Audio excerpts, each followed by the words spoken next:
Today we are joined by Achin Vanaik, who is an author, scholar, and an activist. His most recent books include Nationalist Dangers, Secular Failings, A Compass for an Indian Left, and The Rise of Hindu Authoritarianism, Secular Claims, Communal Realities. Professor Vanaik is an expert on nuclear disarmament, Indian security and foreign policy, and communalism in India.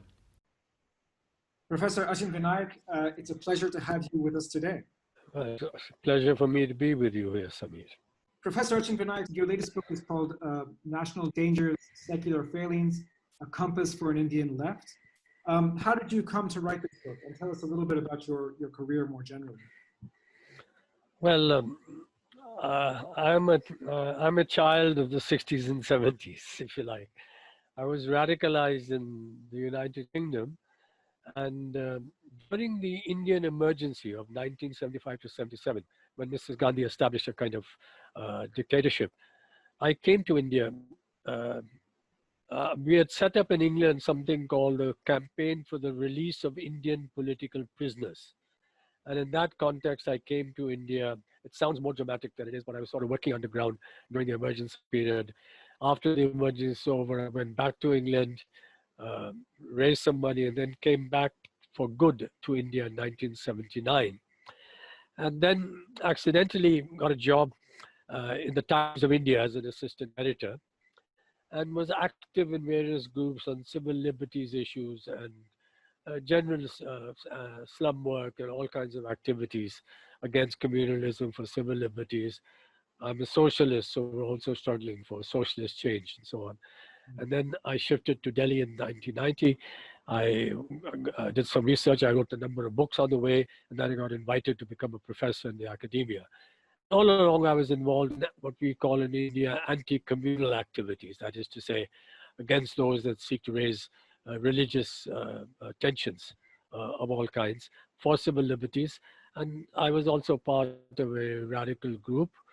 And a particular concern from the 80s onwards was the question of anti-nuclear disarmament. And I helped form, after 1998, the Indian test, I helped form what was called the Coalition for Nuclear Disarmament and Peace in India. And the coalition had four perspectives. The struggle for global and regional disarmament, against nuclear energy, and against the illegal occupations of Iraq, Afghanistan, and Palestine. So it was a coalition for nuclear disarmament and peace. And that still continues to this day. I retired from Delhi University, where I was a professor of international relations, and I'm now in retirement. And I'm part of a group called the Radical Socialists, and also with what's called the Coalition for Nuclear Disarmament and Peace. And this book is basically a collection of essays that I've written since 2017, related to what the Indian situation is and what to do about it. And it's connected, of course, to the rise of a far left organization which is in power today in India, the BJP, whose parent body is the RSS, and which has a number of other bodies affiliated to it, and represents a far right force in power. The parallels to this would perhaps be Duterte in the Philippines, Bolsonaro in Brazil, except that this is in fact in India a much stronger and deeper, more deeply entrenched force in so many ways. Sure. And this book is written to point a way out, understand it, with a view of how to fight against it and how to move forward. Sure. One of the things about your story that struck me is that you began, or you sort of had a beginning, during the emergency of the 1970s, when India had, when the government of Indira Gandhi lost an election, declared martial law, and many of your friends had to sort of go underground and so on. People have likened that time to the current moment. What do you think of this analogy?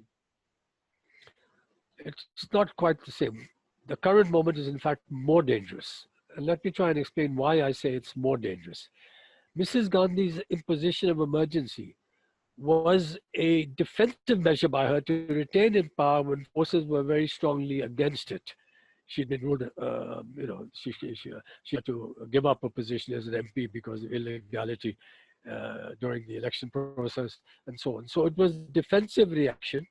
uh, and when she called off the emergency, she called it off because she wanted legitimacy and thinking that by having an election, she would get back that legitimacy by being re-elected.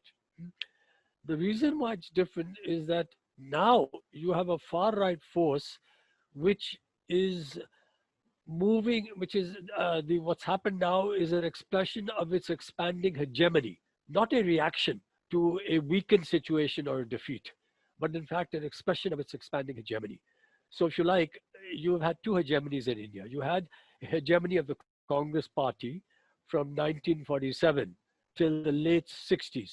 And then you had that period of flux. And Mrs. Gandhi's establishing emergency in 1975 was an attempt to reassert her of the Congress party in a situation where the Congress hegemony was greatly declining. Now you have the BJP coming to power, two consecutive terms, as an expression of its expanding hegemony. And it's able to use the guise of democracy, of elections and all, to expand its hegemony and to deepen its control over the state apparatuses. So that is a real serious danger. This is, in fact, a much more dangerous situation, even though it has not had the same elimination of many civilities in the same way as the Congress has had.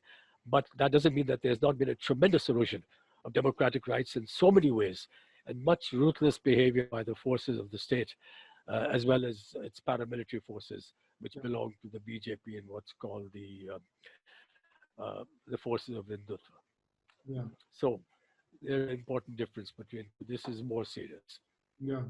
And it's a longer term struggle to fight against it. I understand. Yeah, go ahead. Sorry. No, I'd just like to go a little bit deeper into before we get into the details of what is going on, I'd like to get into a little bit deeper about the why.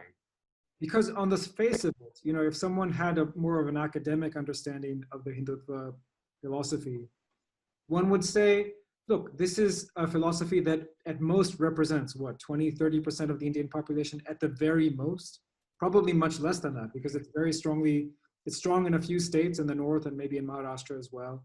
It's not that strong in the south. It never has been. It's certainly not strong in most of the east. West Bengal never really had all that much support, although it had some ideological ideologues who came out of Bengal in the early days and so on.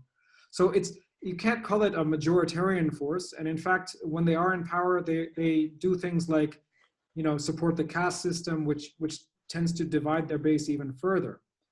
So how is it, how do we do the analysis of how did this particular group end up being the most powerful, not just force in India today, but even the opposition, even at the time of Indira Gandhi, the opposition was a sort of Hindu nationalist opposition. So how do we pick that apart a little bit? Okay, let's start. Remember I said that the Congress party had hegemony because it led the national movement, okay? Within the national movement, there were two currents with two different conceptions of nationalism. One conception was a Hindu nationalism, right? And the other was the idea of a composite nationalism, that is to say, comprising different religious faiths, diversity. And the Congress was supposed to represent composite nationalism. However, within the Congress party, you had many leaders and you also had elements of, if you like, a soft Hindu nationalism as well. Let's remember that Gandhi, of course, introduced religion into the nationalist movement because he thought all religions are equal and there's no harm in doing that and all that. But the symbols that he used and mythology that he used, Ram, Rajya, and all that were drawn from the Hindu tradition. Okay, so you always had that there. Okay, the Hindu nationalists kept themselves off from the national movement because they said that our real enemy is Islam and Muslims, and really didn't oppose British colonialism. However, after independence, the Congress party is in power. It has a certain mishmash ideology. What were the components of its ideology? We're secular, okay?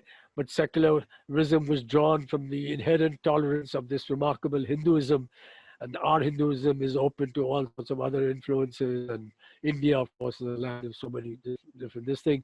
We stand for socialism, which really meant social justice or trying to develop a capitalist social welfare state, right? And then there was not alignment. So you had these elements within that, which was something of a mishmash. And what the Congress Party did not have after it came to power, and which stayed in power for something like 15, 20, 15, 18 years, it did not really build a strong cadre force, in the sense that you must remember that the far right and the left and the far left are cadre forces. That is to say, they have cadres who are strongly committed to a clear ideology of some sort, good or bad. The Congress Party became a party of patronage, a party which, because it is in power, could keep a whole flock of people through them and through intermediaries, because it could give the loaves and fishes of office at different levels. By the late 1960s, it begins, this is no longer able to maintain its dominance. The most important reason, in the early period, it made economic advances which helped people in comparison to the colonial era, but not good enough. In other words, its economic failings by the late 60s means there's more and more unhappiness. You have newer parties emerging from the landed elite in the countryside, which broke away in many ways to form parties, broke away from the Congress and formed other regional parties. And you begin to have a situation of great flux. So from about 1967, you have a Congress party which dominated at the center and which dominated in the provinces, now losing its dominance in many states. So in fact, new parties emerge at the state level, which is why you have between 1967 to, I would say, the end of the 80s. You have a period of enormous flux in which you have the Congress party losing power and then coming back to power. The BJP is nowhere in the picture. But what happens? You have in this period three non-Congress centrist type parties coming to power at the center, but not lasting their full term. It's only after, if you like, the decay of these non-centrist, non-Congress centrist parties that you begin to have the political electoral emergence of the BJP. So if you like, one can sum it up like this. The decline of the Congress paves the way. It's more the decline of the Congress that helps to explain the rise of the BJP, rather than the rise of the BJP helping to explain the decline of the Congress party. That's one. Second, the Congress party actually, by its policies, also paves the way for the rise of the BJP and what's called the Sangh Parivar, the family of bodies that are connected to the parent body, the RSS, and to the BJP. And then one has to recognize that in the beginning of the 80s, from 84 onwards, mid 80s and so on, you have the cadre-based BJP and RSS carrying out the single biggest mass mobilization over a prolonged period, which only happened earlier during the national movement period. I'm talking about the Ram Janmabhoomi movement to destroy the Babri Masjid Mosque, which enhanced the credibility and the popularity of the BJP throughout the country. The ideological impact being more than its electoral political impact, but nonetheless its ideological impact being very strong and forcing, if you like, the politics on the communal issue, on the secular issue to the right. It's like, if you like, right, racist type parties in Europe, not being able to come to power, but able to push the center of gravity of British politics in European politics on the race issue, if you like, to the right. And once you have all this is taking place, you also have in the West and in the developing world, you have by the end of the 70s, early 80s, the failure of Keynesianism and what it promised in the West, and you have the failure of developmentalism in most of the developing world, barring a few countries in Southeast Asia and elsewhere. I'm emphasizing the failure of economics because this created the situation, if you like, for a whole, what does it create the situation for? It created the situation worldwide in many ways for the erosion of democracy. Sure, sure. So I you want to get to have, the economic you, issues yeah, a little bit later. If that's yeah, okay. Um, okay. I just want to highlight a little bit. So just in summary, I think we can say that the rise, as you said, the rise of the BJP has to do with the failings of Congress, largely. I, Um, yes. and let's talk a little bit about this failing. So we'll go into the economics in a little bit of more depth in a minute. But right now, I want to ask you a question. You mentioned that from the beginning, Gandhi, who was sort of the face of the Congress Party, if not an actual member at certain times, able to influence the outcomes of presidential elections without even being a member of the party. Yes, sir. But you mentioned that he used sort of language that was, he tried to be secular in his own way and ultimately was killed for being secular in his own way. But he used language like Ram Raja and so on, which is rooted in a kind of Hindu tradition. And so I want to sort of ask you in a little bit more of a pointed way, is it fair to call elements of the Congress was sort of a big tent party. Is it fair to call elements of the Congress as sort of soft Hindutva, even from the beginning and all the way even maybe until now even? Is that the case? Absolutely correct. Yes, indeed. In fact, the Congress Party, as you said, was a huge tent in which you had all kinds of people, careerists, crooks, buffoons, soft Hindutva, decent liberals, even leftists in many ways. So it was a huge kind of party with that. And of course, it had these kinds of people, right, to the well. And therefore, you have the number two man until he passed away in the 50s, Sardar Patel, who is now seen as a hero by the RSS, whose hostility to communists was much greater than his hostility to the RSS. In fact, he wanted the RSS and others to be part of the Congress Party, thinking that this would moderate the Hindu nationalism of the RSS. So, if you like, I would call some of the people there, as you said, soft Hindu nationalists. Insofar as they think that India is a composite nationalism, what is this due to? It's due to the remarkable character of Hinduism as distinct from Islam or Christianity or anything else. So really the essence of Indian nationalism in a certain sense is a kind of open, remarkable, tolerant Hinduism. In fact, they and so many others, including many people in India who are not in the RSS, talk about India always being secular because India was always tolerant. And why was India always tolerant? Because it was essentially Hindu. And the interesting thing about this so-called tolerance is that how on earth can you talk about Hinduism, which is so filled with Brahmanism, which has a caste system, being tolerant?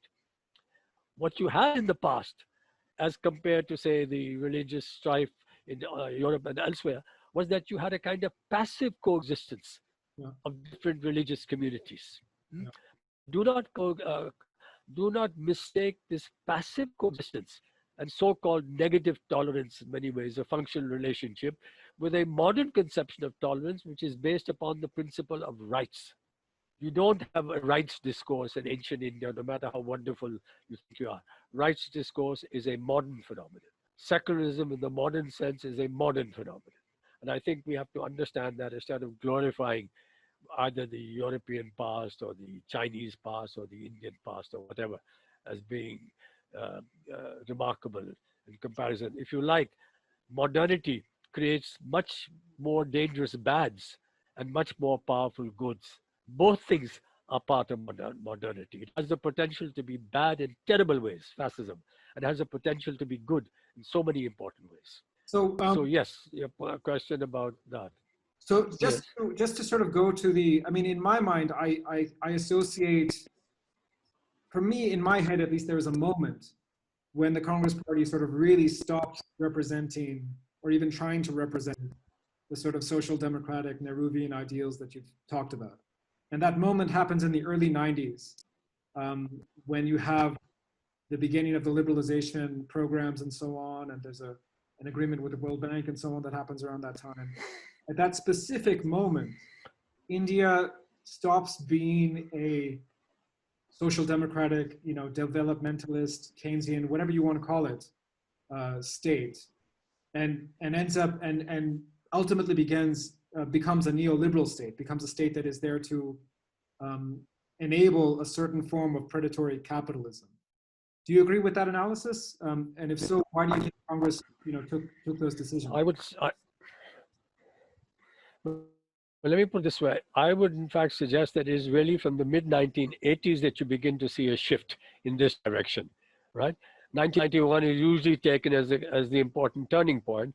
But I think what's happening is that for a certain period of time, from 1947 till the end of the 70s, if you like, Indian big capital benefited from the protected market that India had. It had reached a certain level of maturity and itself wanted now to open up the economy, right? That was one. Second is that the early period in which you had some degree of growth and some benefits giving to people, which is much better than they had during the colonial period and so on, that had also come to stagnate. And India never established a developmental state uh, in the way that South Korea, for example, did. Uh, uh, and from the mid 80s onwards, Rajiv Gandhi, but even Mrs. Gandhi earlier on, but Rajiv Gandhi and all are moving towards trying to open out the economy uh, and being pushed to do this by capital to a certain extent, but slow, careful steps. You had a balance of payments crisis later on in the early 90s, and it is in 1991 that you had this decisive turn, which I would say, if you like, was you had a short-term crisis of balance of payments.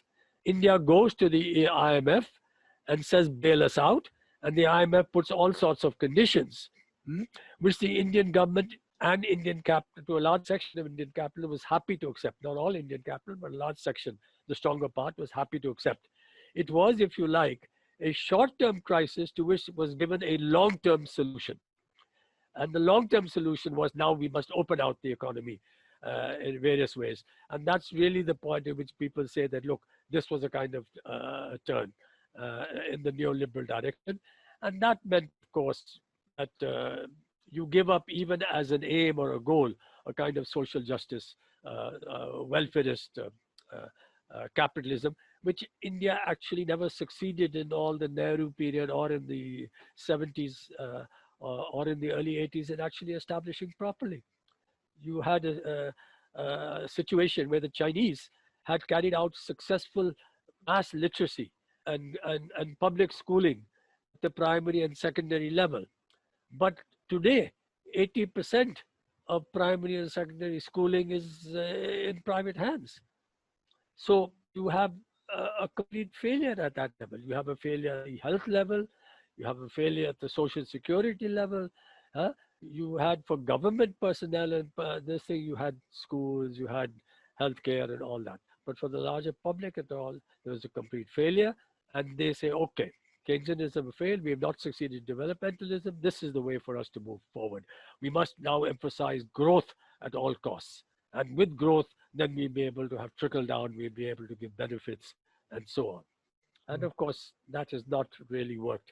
You may be surprised to know that after 1991, when we've said that you've had the neoliberal turn, the rate of poverty reduction during the 80s was higher than the rate of poverty reduction in the 1990s. It's only from 2003 till about 2010, 11, that you had rates of poverty reduction because of very high growth rates then that were higher than that in the 80s. And then after, of course, 2011, 12, you don't have that high growth rates. I would even, poverty reduction. Yeah. I know that what you're quoting are correct statistics in terms of, in terms of monetary, in terms of the World Bank's $1.25 or $1.50 a day poverty line and so on. But I would question that a little bit because I'm familiar with the work of Achin Vanaik and some of these other people who have been going to look at the caloric intake of people, especially in rural areas. And we see that even as incomes may be going up, the purchasing power of what that income can do either remains the same or becomes less. And people who are looking at, how much food in terms of calories is a household eating, we see that plateaus and sometimes, some cases even goes down, even as incomes are slowly rising. So, I agree that in monetary terms, we can see an uptick in, starting about a decade or a decade and a half ago, that ended around 2014, I believe, or 2012, I believe. But I would question the extent to which that's made a material difference in the lives of, especially the people who, the bottom half of people. Okay. Well, one thing, of course, is that calorie intake and poverty is measured in a kind of absolute poverty. It doesn't take into consideration basic needs like healthcare and education and all that. Huh? There's dispute about that, the point you're making about calorie intake, right? Even if you leave that aside, uh, even if you had enough to meet certain basic needs and so on, a little bit of rent and all, you have a huge section which is basically vulnerable, which means if there is a health crisis, huh, or if there's some kind of problem, a disaster, whatever, they're pushed into really serious deprivation and so on. Uh, what you have also had was that the growth rate uh, led to some little trickle down, but because of great inequalities, you also had a rising so-called middle class. And this rising middle class in absolute terms is quite high. And this provides a base of endorsement and support for the neoliberal turn in many ways. And political parties in the countryside, rural parties and so on in the countryside, they have been motivated and directed by the interests of these sections of society, whether in the rural area or in the urban area and so on, which are, if you like, aspiring, moving upwards, and seeing themselves as moving upwards. And they have been a much more important force than the forces below in terms of directing where the politics goes. 100% agree. So this, of course, is also a very important part. Yeah. But so then my question becomes, given these failures, these are largely failures we're talking about prior to 2014 when the government of Narendra Modi takes power at the center. Yes. Given that this is the case, can we fault people for, I think it's very dangerous that people are turning to the Hindu right, but if that's the only meaningful alternative, and if the Congress party, especially, we can talk about the differences between UPA 1 and UPA 2 if you like, but especially, in the latter stage of Manmohan Singh's government, there really wasn't any attempt to make concessions to, poor people, to the majority of people in India. When we talk about a middle class, just to clarify for our international listeners, we're talking about a number that is absolutely large because India is such a big country. So we're talking about tens of millions of people, but percentage-wise, it's still a very, very small percentage of Indians who. I would say yes. So I would, yeah. So when we say that the Congress is making policies for the billionaire class and for the middle class, that leaves 60–70% of the people out of the equation. And can we fault them for turning to the BJP? Well, the point is that the main base of the BJP was earlier coming from the very substantial sections of the middle class in urban areas. What the BJP has been able to do, of course, is to also expand its influence in Mufassal towns and also among the lower castes in various, among lower castes, including Dalits, and also into the rural areas, even among tribals. Now, the question is, how has it been able to do so? Why has it been able to do so? This is where you have to remember that this is the most powerful cadre force anywhere in the world. You have the difference between this far-right force and other far-right forces, whether you're talking about Le Pen or Bolsonaro or Erdogan or Duterte or whatever, is number one, it has a continuous existence for over 90 years, since 1925 when it was formed, right? It is by far the strongest cadre-based organization anywhere in the world. It has 36 affiliates. It has 4 pan-Indian organizations, the VHP, the Religious Cultural Organization, the RSS, which are anything up to 3–4 million or 5 million cadres. It has set up 800 NGO-type organizations. It has set up the largest private network of primary and secondary schools in the world, in India, with providing teaching to in tribal. It has some 60,000 what are called shakas. Shakas are neighborhood branches which meet daily and for some people weekly, and for some professionals, monthly. Mm. So it's got dedicated cadre which actually address basic needs of people in various ways at the face-to-face ground level. It's like, think of Hamas and why Hamas grows after the Egyptian, the upsurge, the Arab uprising in Egypt. Because it's been working. The Muslim Brotherhood has been working here. This is even much bigger, stronger than the Muslim Brotherhood. And what happens is that if you have you are in a family and you have a child that's ill, and this cadre gets a doctor for you to help you, or provides leisure activities for your son, or is able to help you get a job for your son or something, you build loyalty. In other words, you have a whole host of people who align with the RSS BJP, not necessarily because they are committed to its ideology, but you get loyalty for so many reasons. And this is not different from cadre-based organizations everywhere. Huh? You are there in the pores of civil society. You are doing bad things, you're doing good things. And people turn to you for good things, and they also turn to you because you have no alternative. And I'll even say something else, which is in fact quite disturbing and quite shocking. And that is in 2002, when Narendra Modi was chief minister of Gujarat, and you had the terrible pogrom against Muslims. You had Dalits and tribals participating in those riots and so on. On one hand, you have the RSS BJP saying, you are part of us, huh? You share with us and all. And that sense of false empowerment can also come from you being able to dominate others, to show that you're superior to others. In a world which is so screwed up, in which you have such insecurities, thinking that you are part of an organization which is strong, that you are better than them, can also be empowering in a very negative way. It's also related, if you like, to the psychological, what should I say, disarray that's been caused by a whole host of factors since the late 70s, and it's been something which is international in many ways. So I think this is something there. And this is also connected to neoliberal globalization. Let me make this point here. What does neoliberal globalization do?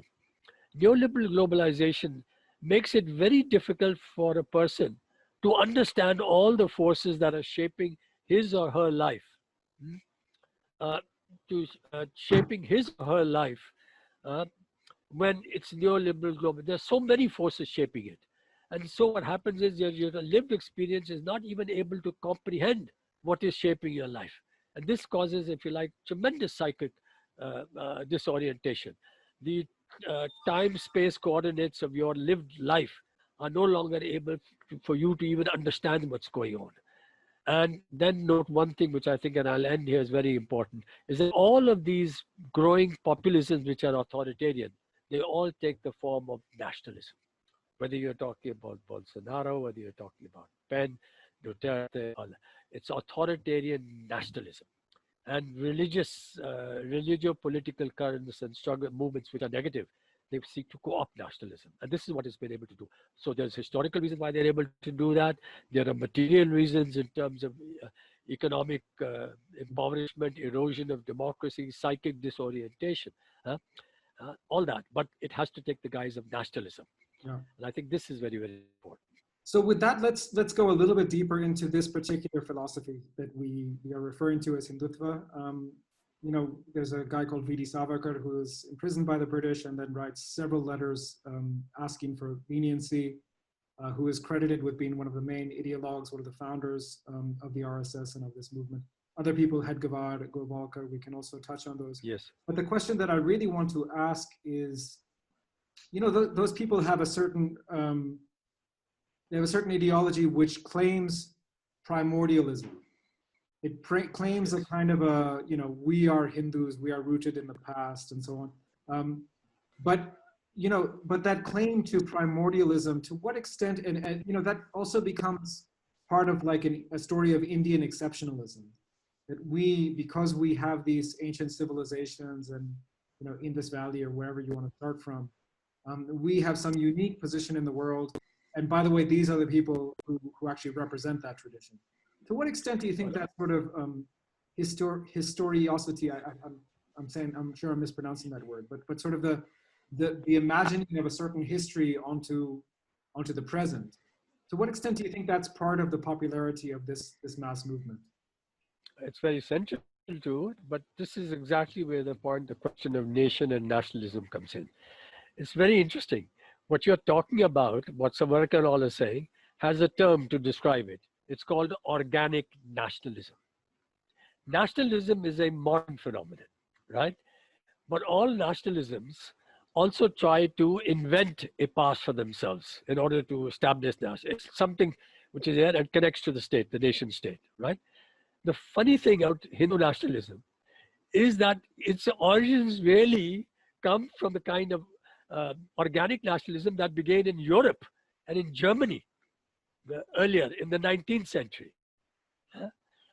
What happened in India, of course, is that you have British colonialism. You have the beginnings among a certain intellectual class of saying that, my God, we have been defeated. We have to now fight against colonialism. Before you can fight against colonialism, you have to explain why you were defeated.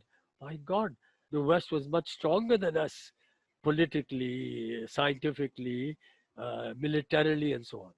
And you look for to sustain yourself, to give you some support and others, and you turn to the past and say, but we had a spiritual tradition and we had this tradition and that tradition, which was much great. And therefore you take that in order to give you a kind of cultural upliftment. So if you like, cultural nationalism of some sort comes first, and then comes political nationalism. And you can have different cultural nationalisms which give rise to different kinds of political nationalism, civic nationalism, whatever. Nationalism development. So in the Indian case, whether it was composite nationalism, as I said earlier, or whether it was Hindu nationalism, they looked to the so-called grandeur of the past to say that we are a distinctive society and a distinctive civilization. And our nationalism has to reflect that. And that's how, if you like, Savarkar and others do that. But it's important to understand that nationalism and Indian nationalism is modern. China has a history of what's it, 3,000 years or more, a continuity of tradition. But let's not forget that Chinese civilization may have been there and Indian civilization was there but broken. Is that Chinese nationalism is a modern phenomenon. Chinese nationalism is not something that existed 1,000 years ago or 2,000 years. It's very much a modern phenomenon. And what organic nationalism does is that it gives you a sense that we have some kind of indelible spirit or some attribute of language or religion or whatever that unites us and really represents our true nationalist essence. And that's in a certain sense what Savarkar was doing. He was talking, and the important thing that he said, and Gowal others, is he said, if India is to be strong, we must have Hindu unity. Now, if you're going to talk about forging Hindu unity, you'll only do it in one of two ways. You cannot do it in 3 ways or 4 ways. You can only do it in one of 2 ways. One is you try to find some principle of unification internal to Hinduism, which is very difficult because of the caste system, because of so many other things. So you try that. And the only candidate for the forces of Hindutva is some kind of a loose and accommodating Brahmanism as the unifying element. But you have all sorts of problems there. Much better is if you can find some principle of unification outside Hinduism to which you unite against. In other words, you postulate an enemy of some sort. And the enemy was Islam or and Muslims. So central to Hindu nationalism and Hindutva is hostility to Islam and Muslims. And you will find that central to Le Pen's attempt at their particular version of French nationalism within the framework of civic nationalism is hostility to certain immigrants, Islamophobia in this case here earlier. So you have to postulate some kind of external other. Yeah. So Hindutva does both things. Yeah. So and that's basically. Yeah. So these new right-wing, I mean, they're not that new. Throughout history, when right-wing movements come to power, they tend to find a scapegoat, right? They tend to find an enemy. Even before, because they started movements. Sorry? They started a movement. This is before. What they were able to do was that they were able to carry out movements based on this. That was what Janvi movement was. that you must destroy this mosque because it's on the birthplace of Ram and so on. And therefore, obviously, you're attacking that. So they're able to have movements. And, um, and the movement in Europe against immigrants influences other parties which are not on the far right, which are so-called conservative or even social democratic parties, to also shift to the right in terms of how they treat immigrants. Yeah. In the Indian case, of course, this has happened with the other parties. Yeah. They've So also we know become it's a more soft tendency on those of parties. right-wing. We know it's a tendency of right-wing populism to target vulnerable minority groups, right? Yes. And I guess my question is, you know, there are minorities who might be deserving of targeting at this moment in time, and I have in mind the minority of sort of the billionaire class in India, right? They're the ones who are hoarding all the resources, right? I mean, they're actually, if you do a GDP per capita estimate, India is certainly not as poor as it was 20, 30 years ago, but most of that wealth is in the hands, not of the middle class, but of the elites, of the super elites. Those are the people who are aligned with Modi and Modi's government, even more so. In the last election, I believe something like 90% of campaign contributions went to the BJP, maybe even more. This is according to Irfan Engineer in a video that I will link to in the description below. So what's your take on this? I mean, they're so aligned with the ruling class, but they also have to sort of have this populist rhetoric. How do they balance that? Look, it's like this. I said that the BJP as a whole has established a certain level of hegemony. What does hegemony mean? It means three things. You have to be able to contain the large mass of the population through a combination of sticks and carrots. Okay. Second, you must get the support of the middle class, professionals, and the petty bourgeoisie. The petty bourgeoisie was always a very important source of support for the BJP. Anyway, okay, here. Then you have your dominant ruling class, as it were, the rich and the powerful, and different fragments. In order for you to establish hegemony, you have to also be the principal arbiter within that, so that you can provide benefits to all of them, but you will provide more benefits to those which are closer to you, but you're still able to handle the tensions there as well as project that. Plus, for proper hegemony, you are going to have constant struggles between those below and those on top, because obviously there are so many tensions and so many things here. What do? You have to mask those tensions and you have to unify this whole lot. Then you have hegemony. And Gramsci made a very important point. He says, in order for you to establish hegemony, you must establish what he called is a national popular will, national populism, national will. You have to do that. This is what the BJP has been successfully be able to do. It's the principal arbiter now, because the other parties are so much weaker. The Congress was for a long time there. What the ruling class would like in this called liberal democracy is that two parties that don't do much different. Your so-called center-right and your so-called center-left party, which is hardly any difference in terms of the policies that they make, certainly on the economy. Okay, you'll have a little bit here, and that's all right. So that is one here. But here in India, the other parties are so weak. You have regional parties. The only national party, which was a national party, is the Congress, which is now a regional party. And the BJP is systematically trying to make it here. So that's one. You've got an ideology of Indian nationalism to which everybody is there. Strong India. Strong India means a nuclearized India, militarized India. We have to teach Pakistan a lesson. All that is here. All that is actually taken shape. So this is really, in a certain sense, the source of that. And what they've done after coming to power is they've been able to reshape many of the institutions of the state. So now they have two things. They have a cadre base implanted in society, and they have state apparatuses, which they're also controlling, influence, and reshaping in many ways. And this, of course, is a very tricky and dangerous situation. It makes the Indian situation rather different from other countries. Yeah. No, I was just going to say, can I ask you, you know, part of the title of your book is Secular Failings. And so what I'd like to ask you is, I mean, the picture that you've just painted is pretty grim.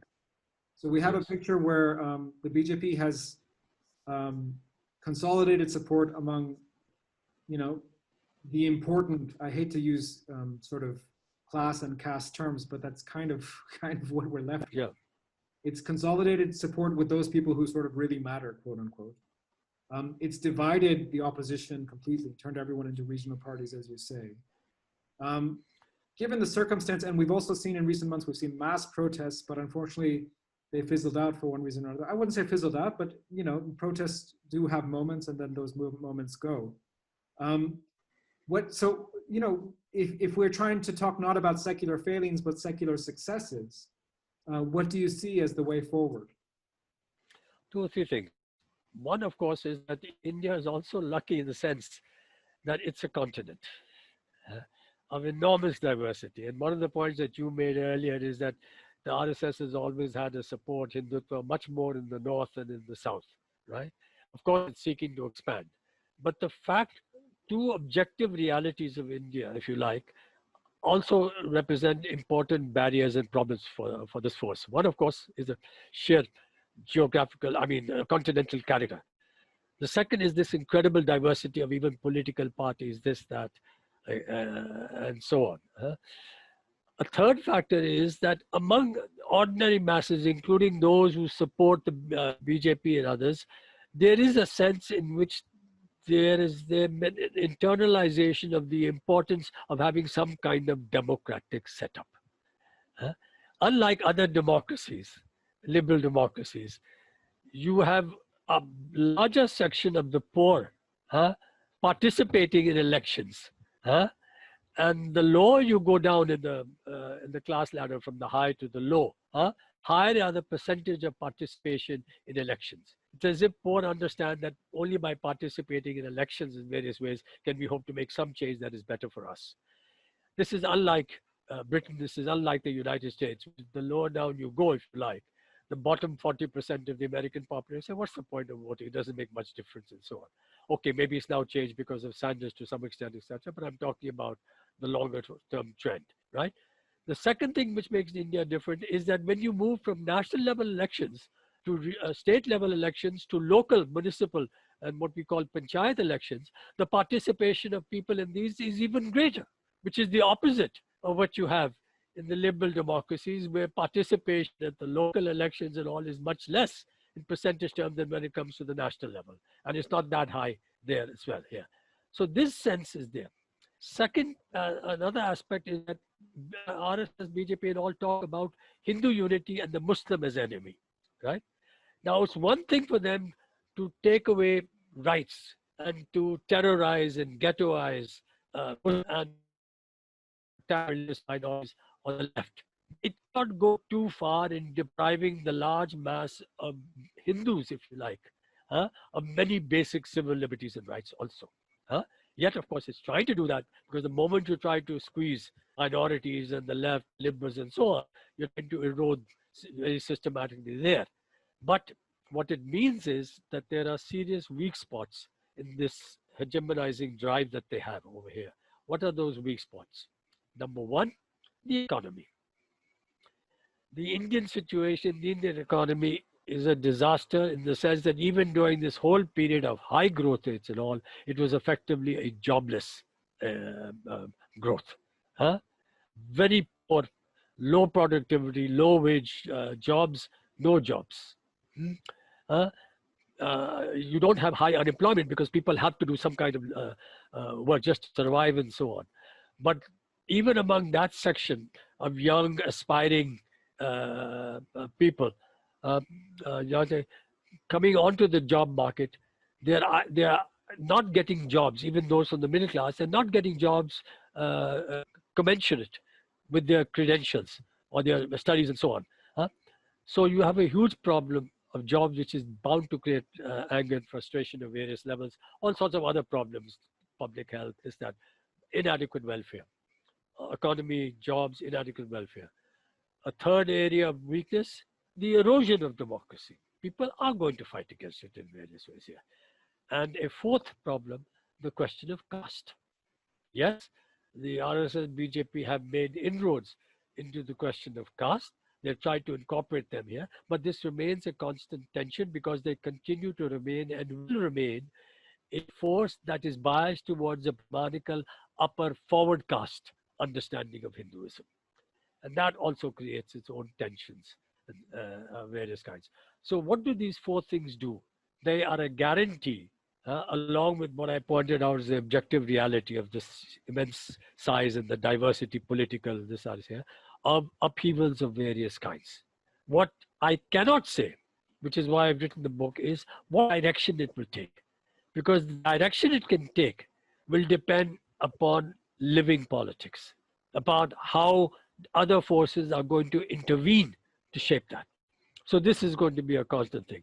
I do not have much confidence in the existing bourgeois bourgeois parties. The existing mainstream parties are better than the others, but they have their tremendous weakness, which is why I've talked about reorganizing and re-energizing a left, because such occasions are going to come again and again and again. It's not as if they're going to be able to establish a stable thing and do whatever they like. There's going to be all kinds of problems or upheavals. How do we shift it? What kind of alliances we make other forces, tactical, this, that, etc. Fine. We have India is also, as I said, a country with a whole range of all kinds of progressive movements. The tricky thing about these progressive movements is that there's the women's movement, there's the tribal movement, there's the environmental movement, there's the caste movement and all. But how do you connect them? Hmm? Trying to bring them together in some way. That's our task.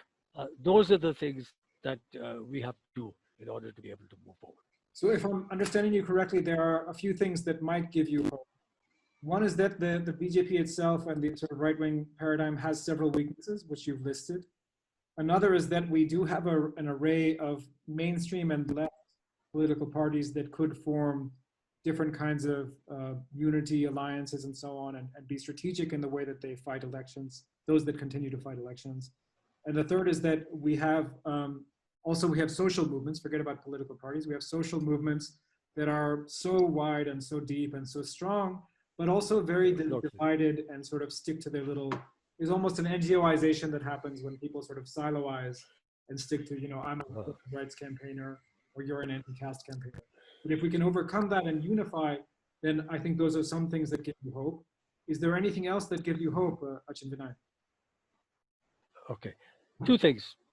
During the most recent anti-CAA education, which was the Anti-Citizens Amendment Act, as you know, Modi had put forward this Amendment Act in which those who are not Muslims from the neighboring countries could get Indian citizenship, but not Muslims. In a way, if you like, a kind of Israeli type situation at the neighborhood level, right of return for Hindus, but not for Christians or Muslims, like that here. And there was a tremendous agitation led by Muslim women all over India and the cities and all. One of the most striking things about this was that although this was dominated by the participation of Muslims and led by Muslim women, you had youngsters, college going youngsters in the urban areas, urban centers, across all faiths participating in it, which was a reflection of the fact that they were seriously concerned about this question of democracy. Many factors have motivated them, the economic factor and so on. But this was a very positive development, that you had young people across religious faiths coming to support that, which is why during the COVID lockdown and all, the Modi government has tried to go against that. So this is itself a very positive development, that younger people here, they are playing catch up with young people in Britain and US, to take just two examples. There, young people gravitated towards Sanders and Corbyn, right? In India, during the elections in 2014 and 19, younger people in the 18 to 22 age group actually voted disproportionately for Modi. But in this agitation, you saw the shift in urban areas and all, which is interesting. Young people are committed to some level of democracy and all. The second thing which is important is that India is not an island. If you have progressive change elsewhere, it's going to have a very strong and positive effect on India and on people here. In fact, one was hoping that Corbyn would be elected and that Sanders would be the candidate. If that had happened, and that would have had, and Corbyn coming back to power, that would have had a very positive effect over here. And even now in the future, problems that one is having, other country people are having, all of these things are going to have an impact on India and on the Indian public. So these are other factors that I would add to what I said earlier about the possibilities of hope. And one thing that one has learned about India is throughout its history, whether you're talking about the emergency or whatever, as never underestimate the unpredictability of what can happen in India. During the emergency, it looked terrible, and they said this thing here, right?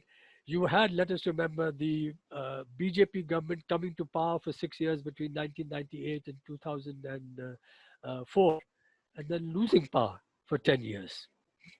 Let's also remember that in India, unfortunately, because of the first past the post system, it's still a minority of the electorate that supports the BJP, which calls for fighting for electoral reforms of various kinds. Yeah? And as you have said earlier, North India much more than South India and East India, although the BJP is trying to make it into West Bengal. But anyway, so these are all factors here. The struggle carries on, and there is definite reason to be optimistic also, or should I say, yeah. I won't quote pessimism of the will and optimism of the intellect, etc. At least a certain stoicism, I think, is called for. That's it. Fantastic. Achin Vanaik, it's been a real pleasure. Hope to have you back on the program soon. Sure. You were listening to a Peace Vigil interview with Achin Vanaik, in which Peace Vigil's Sameer Dossani talked to him about his new book, Nationalist Dangers, Secular Failings, a Compass for an Indian Left. For more Peace Vigil interviews, you can refer to the playlist called Interviews on this channel.